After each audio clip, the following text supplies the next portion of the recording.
Te doy la bienvenida a esta sesión en donde estaremos hablando de cambios de perspectiva y de las verbalizaciones internas que los acompañan. Justo el problema que dejamos la vez pasada tiene que ver con esto.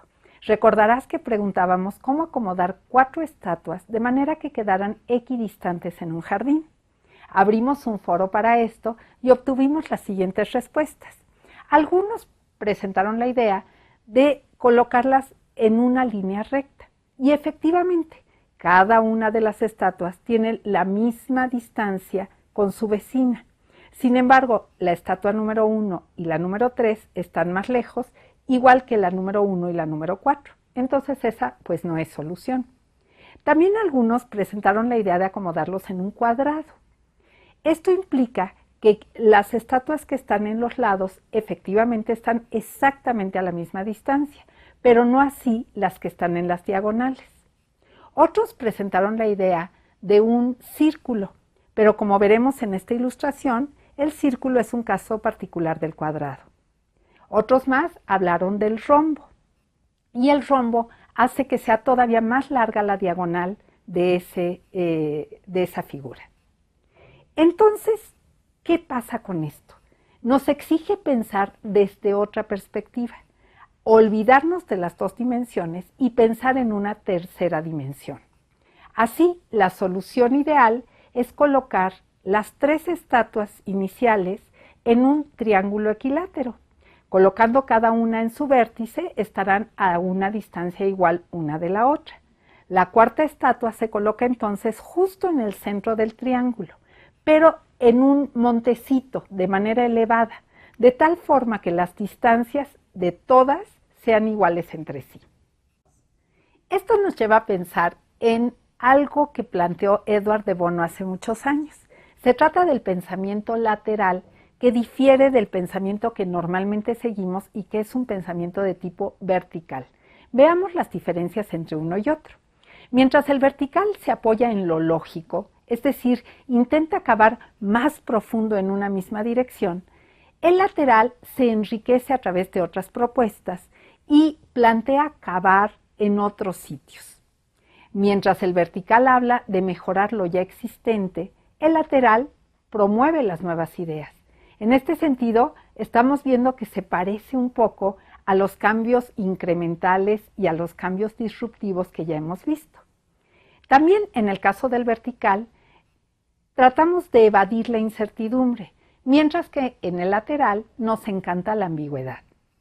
En el vertical no nos es interesante lo poco relevante, mientras que en el lateral se concibe que cada detalle puede ser una arista para encontrar una solución novedosa. El vertical generalmente avanza de manera secuencial, mientras que el lateral promueve una pluralidad de vías. Y para hablar de este pensamiento lateral aplicado al urbanismo, tenemos un invitado de lujo, el arquitecto Alberto Yarza. ¿Nos puedes dar un ejemplo de algún proyecto en donde el cambio de perspectiva sea fundamental para encontrar la solución? Proyecto de tipo urbanístico, en el cual generalmente las ciudades empieza uno diseñando con trazos de ciudad y después va uno entrando a las posibilidades de lo que serían las diferentes partes. En este caso las diferentes partes sería la arquitectura, los servicios, todo lo que conforma el equipamiento urbano, hasta llegar a la conformación de un barrio o de una metrópoli, y la metrópoli pues una gran ciudad, ¿no? Este planteamiento que estamos exponiendo entra dentro de la línea de pensamiento lateral, y esto quiere decir, uno no entra con los servicios y con todo esto primero, porque eso genera las grandes cuadrículas, y las grandes cuadrículas es el destrozo de la ciudad en la identidad de la misma, en el sentido de que va uno formando ciudades repetitivas, casi tinacolandias, en las cuales sobre todo la pérdida de identidad del usuario es terrible. Este método propone entrar al revés. Primero, hacer las calles y la conformación a través de un plato roto, de calles que no sean continuas, que tengan una perspectiva múltiple, y de los cuales el gobierno provee la parte de las fachadas de la arquitectura, los pisos, el drenaje, el agua y la luz. que es la inversión. A partir de ahí, sobre todo en las ciudades perdidas de rápida urbanización, se conforma la arquitectura atrás de esa estructura mental urbanística que es precisamente el negativo del positivo de lo que es la forma, y es un pensamiento que no se ha hecho, sino que tú lo ves al final logras ver la imagen de la ciudad, pero ¿quién conforma la tercera dimensión de la ciudad? No se sabe. Los planificadores lo hacen en 2 dimensiones, y la tercera dimensión de identidad final de ciudad no se puede concebir como método creativo. De manera que este método es aprovechar los servicios, el dinero, la infraestructura, para la conformación de los tejidos urbanos y de las alternativas de mejores morfologías de ciudad a través de pensamientos diferentes. Para lograr este pensamiento lateral vale la pena involucrarnos en una serie de rutinas.